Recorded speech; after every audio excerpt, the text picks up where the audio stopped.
Halo Sobat Manhwa, kali ini kita akan menceritakan manhwa yang berjudul Kembalinya Player Terkuat part yang ketiga. Di part sebelumnya, Xiaojian bertemu kembali dengan keturunannya yang bernama Xiaoya dan membuatnya menjadi seorang player. Dan di part kali ini, Xiaojian akan membantu Xiaoya naik level sehingga membuat Xiaoya mampu mengalahkan si Parlan. Gimana keseruannya? Tanpa basa-basi lagi, langsung pasang headset dan kita gaskan ke ceritanya di manhwa period.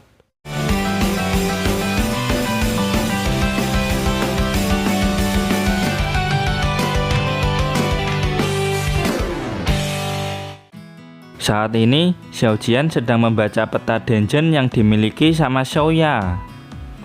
Tujuan mereka adalah pergi ke wilayah level 3, yaitu The Nest of Disaster, untuk menemukan telur Black Dragon Nidhogg.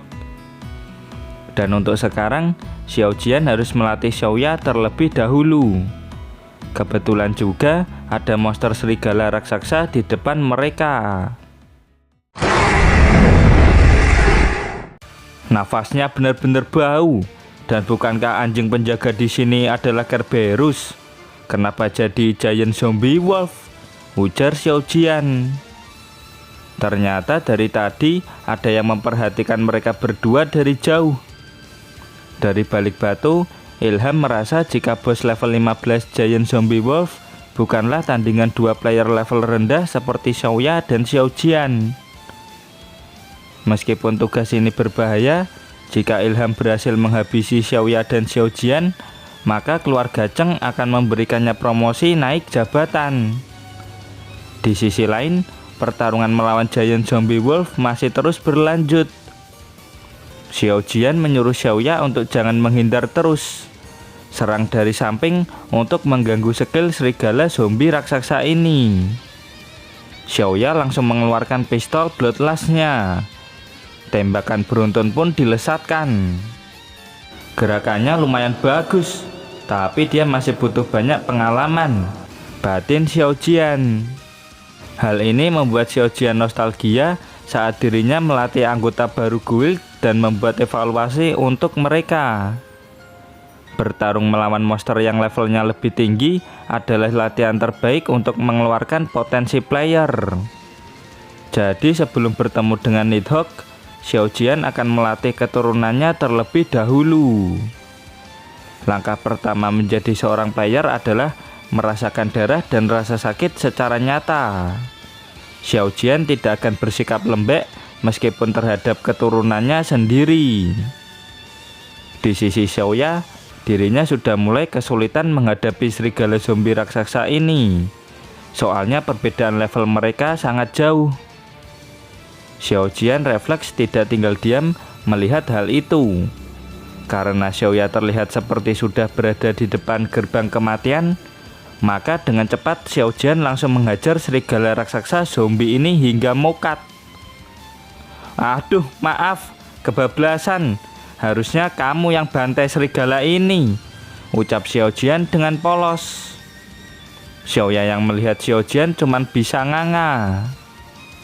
Tubuh serigala raksasa tadi langsung menghilang dan kemudian muncul banyak sekali item di sekitar mereka yang bisa di-looting. Setelah berhasil mengalahkan monster serigala tadi, Xiaoya langsung naik ke level 5. Dia juga mendapatkan dua skill, yaitu Shadow Sword dan Shadow Chain.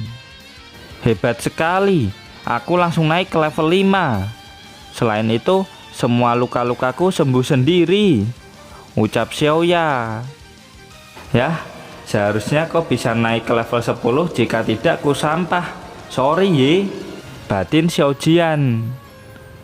Meskipun dirimu ini tidak jelas siapa, tapi aku sangat berterima kasih. Sesuai janjiku di part 2, akan kupanggil kamu Master, ujar Xiaoya dengan polos. Nah Master, silakan ambil semua hasil lootingnya, imbuh Xiaoya. Dari jauh, Ilham terus memperhatikan Xiaoya dan Xiaojian yang sedang looting. Nani? Pria itu bukannya level 0. Kenapa bisa mengalahkan serigala zombie raksasa dengan sekali pukul? Batin Ilham. Dengan panik, Ilham menduga jika Xiao Jian ini pasti keturunannya Saitama. Dia pun memutuskan kembali ke tempat Parlan sebelum ketahuan sama Xiao Jian. Kemudian Xiao Jian meminta Xiaoya menggunakan skill Shadow Chain ke arah jam 4. Nggak pakai lama, Xiaoya langsung mengeluarkan skill Shadow Chain sesuai arahan Xiao Jian. Alhasil, Ilham pun langsung ketangkep. Akhirnya samsak latihanmu datang juga, ucap Xiao Jian. Setelah beberapa jam berlalu, terlihat Xiaoya yang sudah kelelahan. Ini adalah kemenangan yang ke-10 dari 10 pertarungan bagi Ilham. Aku sudah menang 10 kali, tapi apa maksudnya semua ini? Tanya Ilham ke Xiao Jian. Di sisi Xiaoya, dirinya sudah pulih kembali setelah mengkonsumsi item pemulihan. Lanjut, ucap Xiao Jian. Xiaoya langsung menyerang Ilham dengan skill Shadow Sword.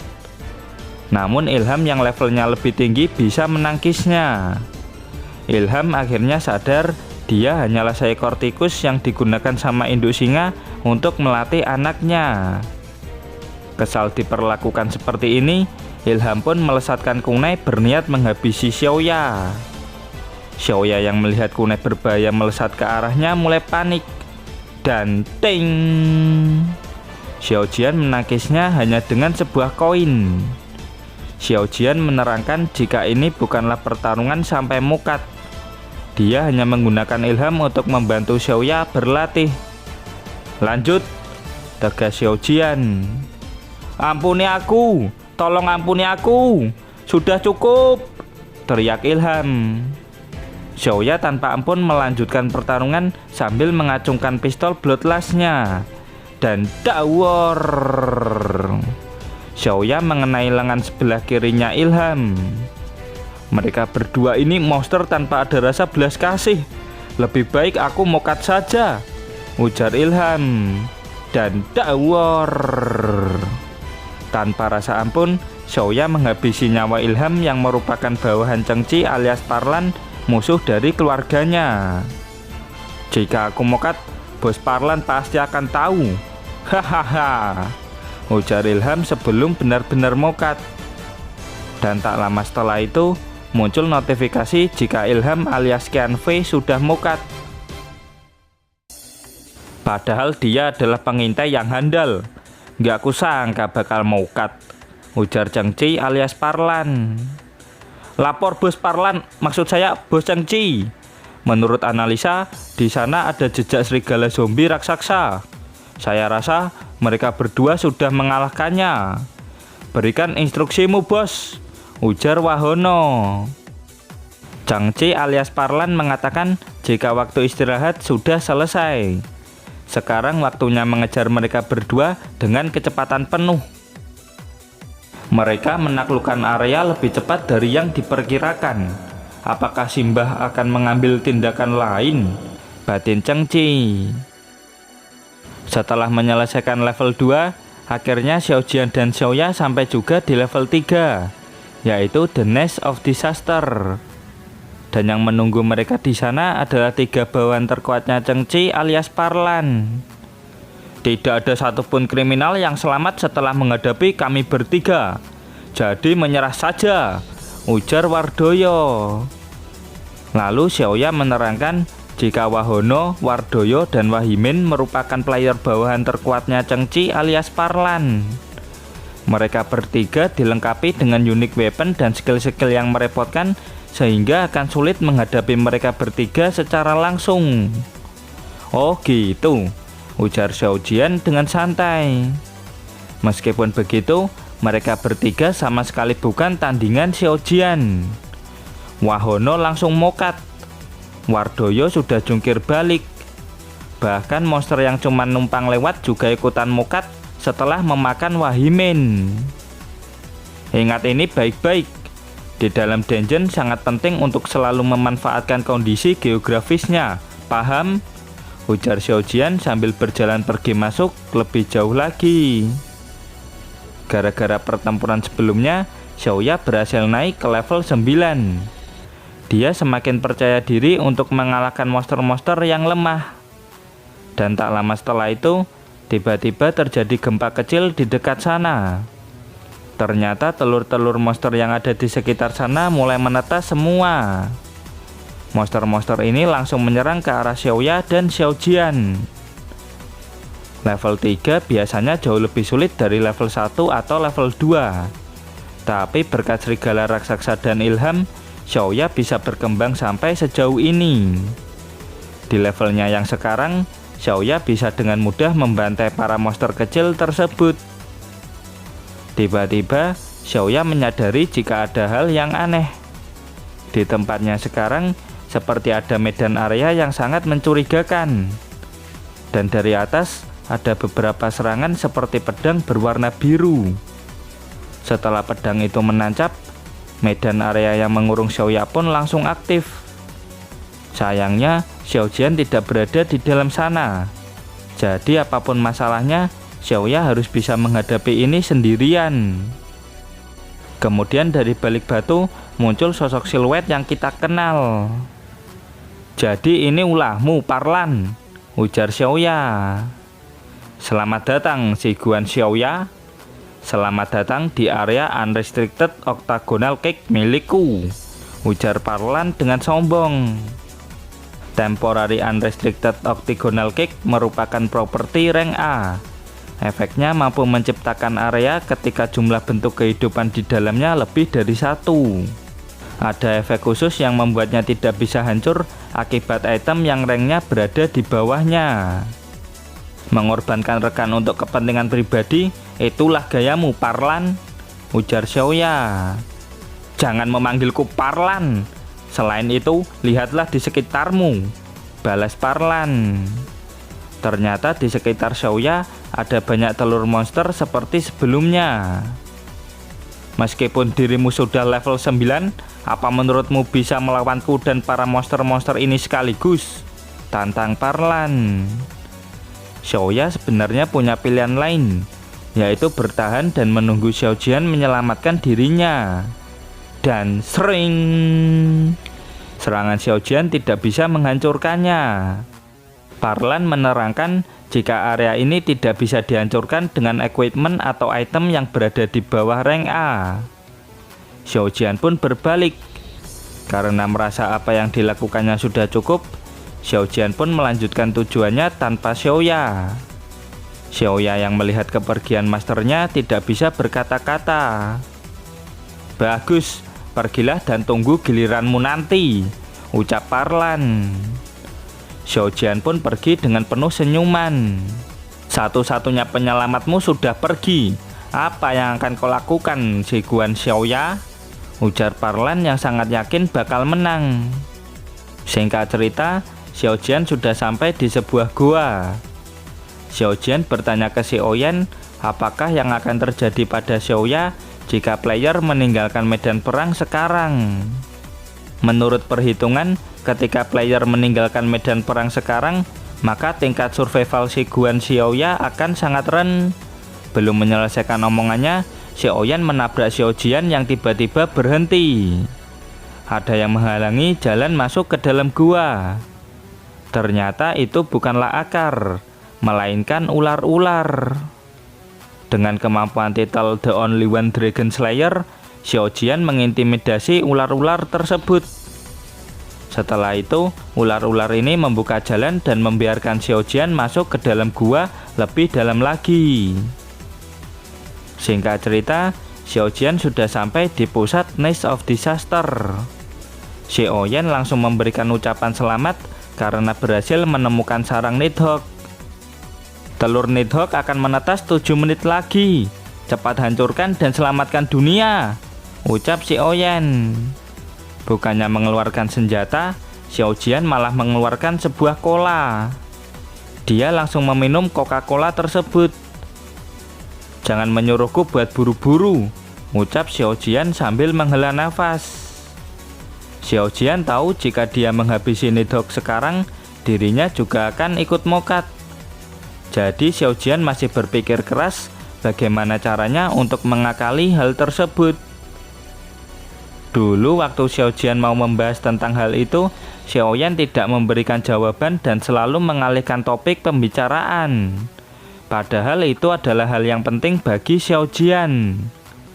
Jika dirinya tidak bisa mengakali sistem tersebut, maka dirinya akan terjebak di sebuah paradoks tanpa bisa keluar dari sana.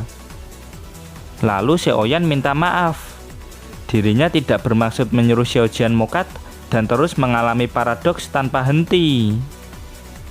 Setelah selesai minum, Xiao Jian langsung melempar kaleng kolanya ke arah telur Nidhogg. Kemudian panel berpindah ke tempat Xiaoya. Dirinya tengah terkapar karena kalah sama si Parlan. Meskipun perbedaan level di antara mereka berdua hanya 2 level, namun hal itu sudah cukup memberikan perbedaan kekuatan yang lumayan jauh. Jumlah XP yang diperoleh dalam sebuah party sifatnya konstan. Game final ending membaginya sesuai dengan kontribusi player di dalam party. Dan karena alasan tertentu, Xiaoya merasa jika masternya alias Xiao Jian tidak memperoleh apa-apa buat naik level. Dan gara-gara hal itulah, dirinya sekarang bisa mencapai level 9. Perkembangannya jauh lebih cepat dari kebanyakan player yang membutuhkan waktu hingga setahun hanya untuk naik 1 level. Dan tanpa Xiaoya sadari, para monster ini sudah menetas dan mulai menyerangnya dari belakang. Melihat para monster tersebut menetas, Parlan pun sangat senang. Para monster sudah menargetkan Xiaoya. Selama dia tidak mengenai para monster itu, mereka tidak akan menyerang Parlan. Kesempatan emas ini pun tidak disia-siakan sama Parlan. Dia melemparkan kunai hijau ke arah Xiaoya. Dan brawak! Xiaoya pun langsung terkena debuff poison. Gak kusangka keluarga si Guan bakal terlihat memalukan seperti ini, ujar Parlan dengan nada menghina. Xiaoya tidak tinggal diam. Dia melesatkan Shadowchan ke arah si Parlan. Namun dengan sigap, Parlan mampu menghindarinya. Ternyata Shadowchan Xiaoya melilit ke arah batu tajam di belakang Parlan. Lalu Parlan mengatakan kalau apapun yang dilakukan Xiaoya akan percuma saja. Job Hunter sepertinya memiliki banyak skill yang tricky. Parlan yang sedang asik membacot dibuat terkejut sama Xiaoya yang tiba-tiba meluncur dengan kencang. Sambil meluncur, Xiaoya menembak Parlan dengan pistol Bloodlust-nya. Sial, dia menunggu momen skillku cooldown sambil menyerang di luar jarak serangku, batin Parlan. Dari jarak jauh, Xiaoya terus menghujani Parlan dengan tembakan Bloodlust. Gak kekurangan akal, Parlan melemparkan sebuah botol berwarna hijau tepat di telur monster yang berada di dekat Xiaoya. Botol hijau tadi adalah item yang bernama potion pertumbuhan. Efeknya bisa mempercepat pertumbuhan tanaman atau monster. Dan benar saja, telur itu langsung menetas dan langsung menyerang Xiaoya. Sontak Xiaoya langsung menembaki para monster itu dengan pistolnya. Kesempatan ini tidak disia-siakan sama Parlan. Si Parlan melempar sebuah item bom ke arah Xiaoya. Oh tidak, ini kan poison bomb, batin Xiaoya yang mulai panik. Bom itu pun meledak tepat di depan Xiaoya. Dan dawar. Kau benar-benar tangguh ya, ujar Parlan. Meskipun sudah terkena poison bomb dari jarak dekat, Xiaoya masih bisa berdiri. Namun kondisinya sekarang sangat buruk. Efek poison di dalam tubuhnya sudah sangat parah. Xiaoya harus segera menyelesaikan pertarungan ini dengan cepat. Gak pakai lama, Xiaoya mengaktifkan pistol Bloodlust dan mengesetnya ke tingkat maksimal. Tembakan Bloodlust full power siap dilesatkan ke arah si Parlan. Tunggu, tembakan itu bisa membuatku langsung mokat, batin Parlan yang mulai panik. Tanpa babi bu, Parlan langsung mengeluarkan Golden Talisman. Item ini bisa membuat pengguna kebal terhadap damage hingga 2000 poin selama 1 detik.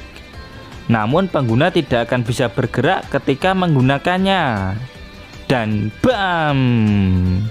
Bloodlust full power pun Xiaoya tembakan.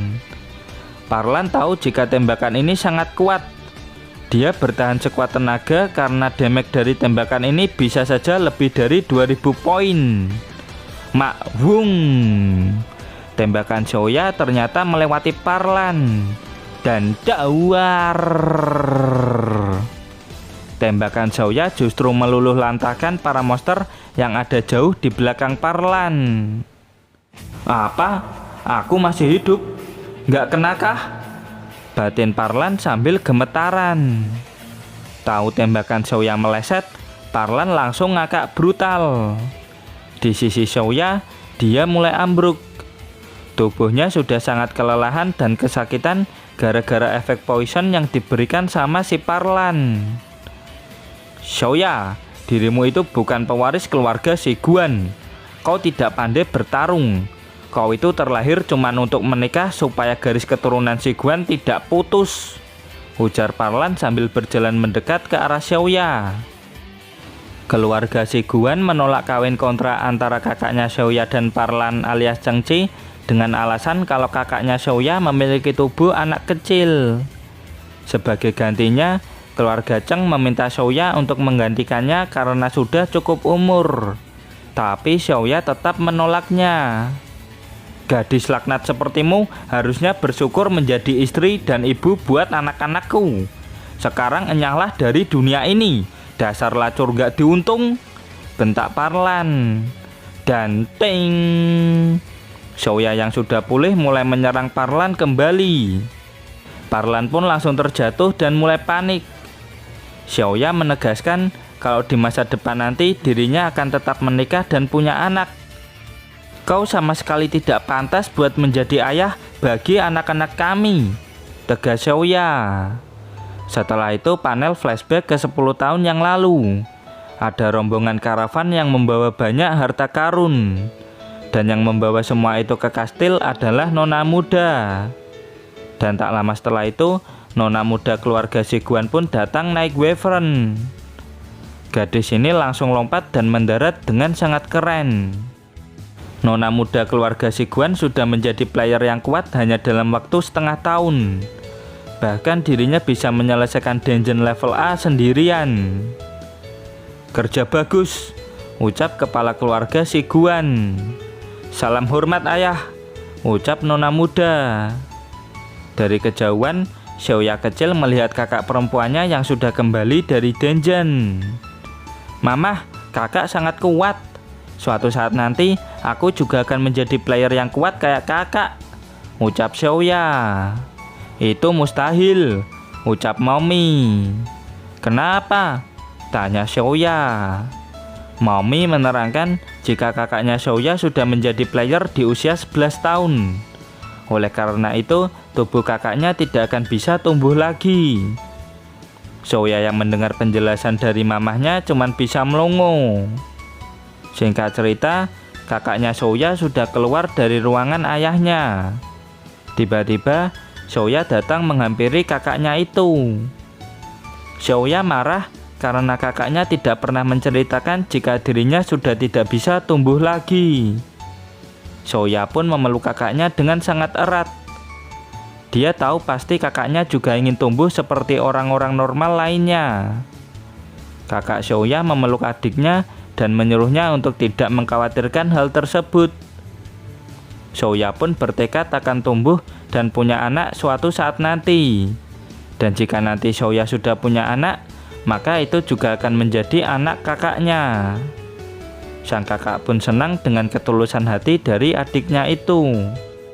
Dan singkat waktu, Xiaoya mulai tumbuh dan terlihat seumuran dengan kakaknya. Dan beberapa tahun selanjutnya, Xiaoya terlihat jauh lebih dewasa dari kakaknya. Dan saat itu, kakaknya memberikan Xiaoya item Gun of Bloodlust supaya Xiaoya bisa jaga diri. Dan seperti itulah kilas balik Xiaoya dengan kakaknya. Mustahil, kenapa harus di saat-saat seperti ini? Ujar Parlan sambil gemetaran. Di sisi Xiaoya, dirinya berhasil naik level dan memperoleh skill Shadow Servant. Dan tidak hanya itu, Semua luka dan debuff yang ada pada Xiaoya direset semua. Kau menghancurkan para monster itu buat level up. Jadi ini tujuanmu, bentak Parlan. Xiaoya langsung mengaktifkan skill barunya, yaitu Shadow Servant. Skill ini mampu menciptakan Dark Phantom selama 10 detik dan memiliki 100% kemampuan yang sama dengan penggunanya. Jadi ini kekuatan dari Job Night Watcher, ujar Parlan yang sudah pasrah. Tiba-tiba Parlan merasakan sesuatu yang aneh dengan tubuhnya. Ini kan skill penghancuran diri, batin Xiaoya dengan panik. Nah nih, kenapa dengan tubuhku? Ujar Parlan. Parlan gak guna, jadilah abu demi keluarga Cheng, teriak Simbah lewat item burung api. Kau tega menghabisiku, Mbah, batin Parlan. Parlan tidak terima diperlakukan seperti ini sama mbahnya. Mbah, aku ini pewaris keluarga Cheng, kenapa kau membuangku? Teriak Parlan. Tiba-tiba Parlan menengok ke samping dan melihat Xiaoya sedang berusaha keras untuk menghancurkan barir areanya. Percuma gadis tolol, teriak Parlan. Parlan menerangkan jika barir itu tidak akan bisa dihancurkan menggunakan item yang rarity-nya di bawah rank A. Jadilah abu denganku, teriak Parlan. Dan teyar, Xiaoya berhasil menghancurkan barir tersebut. Parlan yang melihat itu langsung lemes. Xiaoya langsung lari sejauh mungkin dari Parlan yang sebentar lagi akan meledak. Parlan pun yakin jika Xiaojian lah orang yang sudah memanipulasi barirnya supaya bisa dihancurkan dengan mudah. Di sisi Parlan, dirinya merangkak dengan penuh putus asa. Soalnya dia sudah merasa dibuang sama mbahnya. Aku sudah banyak berjasa buat keluarga Cheng, Mbah. Setidaknya panggil aku Cheng Ci, bukan Parlan, Mbah keparat, teriak Parlan.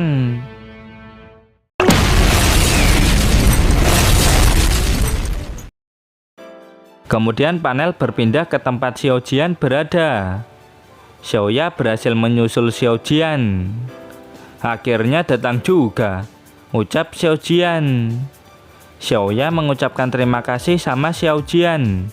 Kalau bukan karena bantuan Xiaojian, dirinya pasti sudah jadi abu sama seperti Parlan. Sama-sama, balas Xiaojian yang heran kenapa Xiaoya tiba-tiba ngomong sopan sama dia.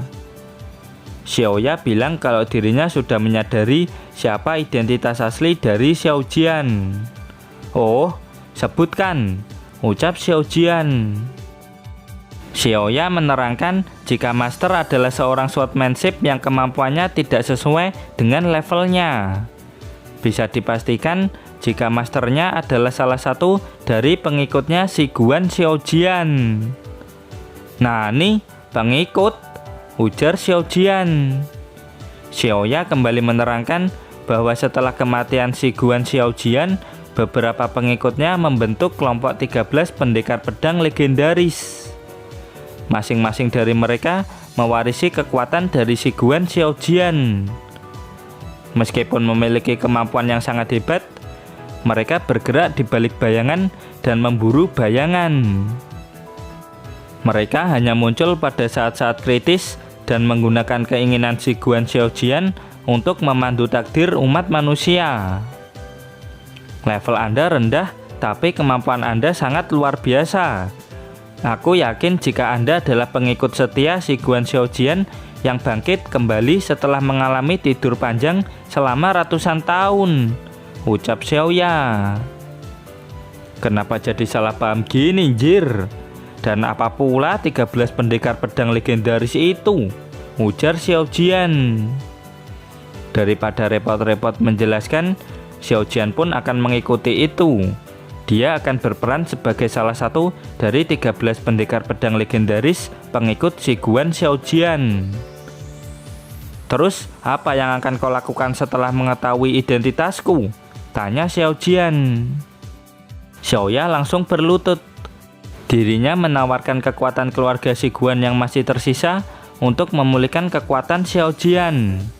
Sebagai gantinya, Xiaoya meminta ampunan dan perlindungan sama Xiao Jian.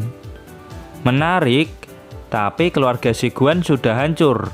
Apa yang mau kau berikan padaku? Tanya Xiao Jian. Meskipun keluarga Shiguan sudah mengalami kemunduran, namun masyarakat masih menaruh kepercayaan padanya. Selain itu, keluarga masih menyimpan warisan yang ditinggalkan sama para leluhur. Jika Anda bersedia menyediakan perlindungan pada kami, maka semua warisan keluarga Shiguan akan menjadi milik Anda, termasuk aku juga, ucap Xiaoya. Loh, kok jadi gini? Batin Xiao Jian. Kok dia malah kayak jual diri? Tidak bisa dibiarkan, imbuh Xiao Jian.